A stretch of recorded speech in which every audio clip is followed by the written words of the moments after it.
तो ये कायर पाकिस्तान है जो बार बार नापाक हरकत कर रहा है, लेकिन पाकिस्तान के वजीर आजम के साथ साथ अब पाकिस्तान के सियासतदान भी ये कह रहे हैं कि मोदी पीछे हटने वाले नहीं हैं और अगर जंग हुई तो पाकिस्तान छोड़कर भाग जाएंगे। बात बताइए ना, अगर ये यूथ पूरे के पूरे मुस्लिम यूथ की आप बात कर रहे हैं, मैं इसलिए पकड़ रहा हूं बात को कि अगर मुस्लिम यूथ पूरा का पूरा ऐसा फील कर रहा है तो जनाब यहाँ तो सड़कों पर जगह ही नहीं मिलेगी। लाखों नहीं करोड़ों लोग हैं हमारे पास तो मुस्लिम जो है, आप जो बात कर रहे हैं। और आई बात, मैं आपको बड़ा लाइव एग्जांपल देता हूं कि अगर कश्मीर की ही बात कर रहे हैं, कोई एक शिकारा वाला जो डल लेक में चलता है, कोई एक भी उसमें से हिंदू नहीं है, वो सारे मुस्लिम है। ठीक है, अगर किसी तरह की जाति उनके ऊपर हो रही है तो आप कैसे पा रहे हैं कि शिकारे पर शिकारे चले जा रहे हैं। एक एक शिकारे वाला आज की तारीख में 10 से 12 राइड पर डे ले पा रहा है। 1500 रुपए की एक राइड के हिसाब से वो अपनी इनकम ले पा रहा है। और जनरली जिस तरह की डेवलपमेंट वहां दिख रही है, उसके बाद आप मुझे ये बताइए कि वो डेवलपमेंट तो रुक जाएगी, क्योंकि अगर यूथ अगेंस्ट है तो काम कौन करेगा और काम कौन होने देगा। सो मुझे नहीं लगता आप जो कह रहे हैं वो इक्का दुक्का केस एक्सेप्शनल जरूर हो सकता है। पाकिस्तानी अगर जंग बढ़ जाती है तो बंदूक लेकर बॉर्डर पर जाएंगे? नहीं, अगर जंग बढ़ जाती है तो मैं इंग्लैंड चला जाऊंगा। सर, इन हालात में आप नहीं समझते कि मोदी को थोड़ा सा पीछे जाना चाहिए ताकि हालात नॉर्मल हों? मोदी मेरे खाला का बेटा है जो मेरे कहने से पीछे जाए। आज रात फिर हाई अलर्ट हो गया और ये हाई अलर्ट 10 बजे के बाद स्टार्ट हुआ है और पाकिस्तानी इदारों का ख्याल ये है कि रात किसी वक्त भी इंडिया की तरफ से आज शरारत हो सकती है। इस दिन के लिए आज़ादी ली थी, ठीक है, इतने आपस में ही लड़े, गोरे चले गए। उसके बाद हमें लगा कि मुल्क जो है ना देश आज़ाद हो गया तो हम तरक्की करेंगे, अपनी मर्जी की पॉलिसी लगाएंगे। फिर क्या हुआ कि जी ये बंटवारा शुरू हो गया। बंटवारे में पता नहीं कितने 10 मिलियन लोग मारे गए, 1 मिलियन मारे गए, 10 मिलियन डिस्प्लेस हुए। वो हमने सह लिया जी, एक ही बार बंटवारा है। उसके बाद दो कौमी नजरिया है, मुसलमान उधर रहेंगे और हिंदू इधर रहेंगे। फिर तरक्की होगी सब कॉन्टिनेंट की, फिर तरक्की होगी, लोगों को रोजगार मिलेगा, हेल्थ अच्छी होगी, technology, science, education, each and everything will be perfect. जैसे दुनिया तरक्की कर रही है, हम भी एज ऑफ इनलाइटमेंट और रेनेसांस पीरियड देखेंगे, जिस तरह यूरोप जो है ना आगे बढ़ा। फिर क्या होता है, 65 में इंडिया पाकिस्तान की जंग हो जाती है, छोटे से एक टुकड़े कश्मीर को लेके, ठीक है, और इतने लोग सफर करते हैं, इकोनॉमी फिर से बैठ जाती है। पाकिस्तानी फ्लैग कैरियर्स को अपने पोर्ट्स पर आने की इजाजत नहीं दी, उन्होंने बैन कर दिया ये मामला।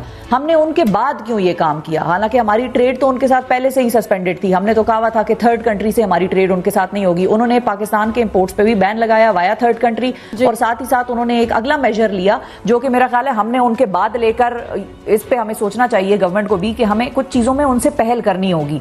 अगर हमने अपनी इज्जत करवानी है ना दुनिया में, तो फिर हमें सर उठा के दीदा दलेरी के साथ कुछ मेजर्स लेने होंगे।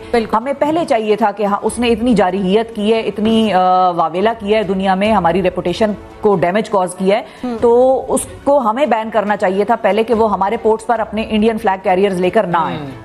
दूसरी बात यह कि जब हम आर्टिस्ट की बात करते हैं ना, तो आर्टिस्ट, बिल्कुल आर्टिस्ट का कहा जाता है कोई मजहब नहीं होता या कोई उसका बॉर्डर नहीं होता। ये बात बिल्कुल दुरुस्त है कि कोई बॉर्डर नहीं होता हर जगह, आप तो बड़ा एक ग्लोबल विलेज है। लेकिन जब जावेद अख्तर साहब आए थे तो क्या हमें ये नहीं पता था कि जावेद अख्तर साहब का पाकिस्तान पे स्टांस क्या है? वो किस किस्म के स्टेटमेंट्स देते रहे हैं इंडिया में बैठ के। हमारे आर्टिस्ट उनके कदमों में ही बैठ गए यार, मतलब कि आप ठीक है, इज्जत एहतराम, वो मेहमान आए हैं हमारी आंखों पे, हम पीछे चले जाएंगे उनके आगे, हम उनकी जिसको कहते हैं ना कि मेहमान नवाजी में कोई वो कसर छोड़ेंगे नहीं। लेकिन आप बिल्कुल उनके चरणों में, बिल्कुल उनकी बूटी साफ करने के लिए बैठ गए। तो ये अपने आप को भी जरा देखने की जरूरत है कि हमारे अपने आर्टिस्ट भी जो इस किस्म की हरकतें करते हैं तो वो फिर आगे से और चपेड़े आगे। बिल्कुल ऐसे ही है, हम उनके कदमों में ऐसे बैठ गए। इतने बड़े बड़े शायर पाकिस्तान में मौजूद हैं, आपने उनको बुलाया और वो जो कुछ कह रहे हैं आप तालियां बजाई जा रहे हैं और उनको मजीद सर पे चढ़ाई जा रहे हैं। मजीद उन्होंने जो बात की है, वैसे अपने गानों में जो लिरिक्स वो लिखते हैं उसमें बड़ी अमन की बात करते हैं और उनके जो अल्फाज हैं वो हमेशा मुसलमानों के खिलाफ और पाकिस्तानियों के खिलाफ ही निकलते हैं। वैसे मंगलवाला साहब ने हमें ज्वाइन किया। वैसा ये जो तमाम सूरत हाल है, मीडिया वॉर की भी बात कर रहे हैं, एक इबलागी वॉर भी चल रही है, सिफारती महाज पर भी पाकिस्तान इस सारी चीज़ों से तो निमट रहा है, लेकिन सिंतास मुआहिदा भी यहाँ पर मौजूद है जिसको ख़त्म करने की भारत बात कर रहा है, जिसको मुअत्तल भी किया गया। आप कनाडा से भी होके आए हैं, वहाँ पर भी आप देखते हैं कि भारतीय सिख बहुत ज़्यादा मौजूद हैं जो खालिस्तान तहरीक की बात करते हैं, वो भारत के इक़दामात से खुश नहीं है। इस सारी चीज़ों को देखते हुए पाकिस्तान को कौन कौन से मजीद महाज खोलने होंगे, खासतौर पर अदालती महाज की हम बात करें, हमें इंटरनेशनल कोर्ट ऑफ जस्टिस में भी जाना होगा इसके साथ साथ। थैंक यू जी, बहुत शुक्रिया आपका। देखिए, सबसे पहले तो जो बात मीडिया के हवाले से हो रही थी, I just want to add my 2 cents here, क्योंकि जो चीज़ भारतीय मीडिया पर हम देखते हैं वो सिर्फ और सिर्फ झूठ होता है, सिर्फ और सिर्फ गलत बयानी होती है। और हम जानते हैं कि भारतीय मीडिया जो है वो किस तरीके से मोदी की हुकूमत का आलाकार बन के काम कर रहा होता है।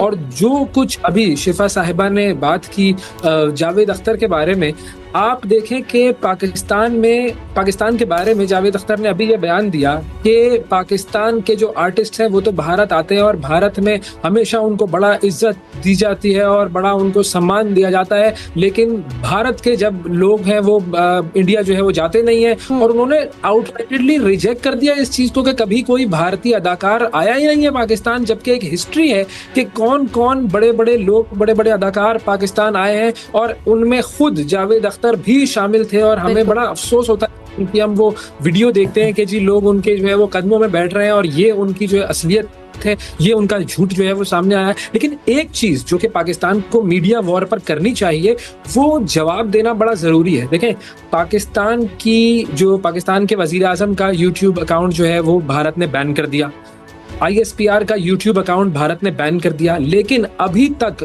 पाकिस्तान की तरफ नरेंद्र मोदी का ऑफिशियल यूट्यूब अकाउंट नहीं बैन हुआ है। जो भारतीय फौज है उसका ऑफिशियल यूट्यूब अकाउंट बैन नहीं हुआ है। तो मेरी दरखास्त ने काम किया है, और क्यों किया है? क्योंकि इमरान खान के मुकाबले के अंदर आना चाहता है, ठीक है, और ये ज़िया-उल-हक 2.0 बनना चाहता है। और ये इतना बड़ा ज़हनी मरीज है कि इसको अगर आपने इस तरह जाने दिया जिस भी तरीके से, तो पूरे का पूरा रीजन ये डिस्टेबलाइज कर देगा। मुनीर को ISI ने मना किया था कि सर ये मत करें, लेकिन आज से मुनीर ने। नमस्कार दोस्तों, आज एक ऐसा विषय लेकर आए हैं जिसने पूरे पाकिस्तान की राजनीति और सेना में हाहाकार मचा दिया है। ऑपरेशन सिंदूर 2.0। क्या है ये ऑपरेशन? दोस्तों, ये कोई आम सैनिक कार्यवाही नहीं है, बल्कि भारत की तरफ से आतंकवाद के खिलाफ एक निर्णायक जवाब है। जैसा कि आपको पता है, अभी हाल ही में दिल्ली में हुए गंभीर ब्लास्ट और कश्मीर में जारी अशांति के बाद भारतीय सरकार ने ऑपरेशन सिंदूर 2.0 के लिए तैयारी पूरी कर ली है। अब सवाल ये उठता है कि पाकिस्तान में क्यों मचे हैं हड़कंप? असल में पिछले ऑपरेशन सिंदूर के दौरान भारत ने पाकिस्तान के अंदर घुसकर आतंकवादी ठिकानों को तबाह कर दिया था। उसके बाद पाकिस्तान की राजनीति, सेना और ISI में डर बैठ गया। इस बार 2.0 की चर्चा होते ही वहां के कई बड़े राजनेता, जनरल्स और बिजनेसमैन अपने परिवारों को लेकर विदेश भागने की तैयारियों में लग गए हैं। जाने के ऐसा क्यों हो रहा है? कुछ लीक हुई रिपोर्ट्स और मीडिया खबरों के अनुसार पाकिस्तान के नेताओं को लग रहा है कि अगर भारत ने दूसरी बार स्ट्राइक की तो बचाव मुश्किल हो जाएगा। पाकिस्तान के एक प्रमुख राजनेता ने खुद नेशनल असेंबली में बोला है कि अगर भारत ने हमला किया तो मैं इंग्लैंड भाग जाऊंगा। इसी वजह से कई VIP, कुछ फौजी और पुराने मंत्री विदेश भागने की तैयारी में हैं। इस बीच पाकिस्तान की सेना ने सिंदूर 2.0 के नाम से सरकरी, कराची, लाहौर और POK में अपनी तैनाती और ताकत बढ़ा दी है। वहां ताबड़तोड़ बंकर, रडार और पेट्रोल बोट चुटाई जा रही हैं।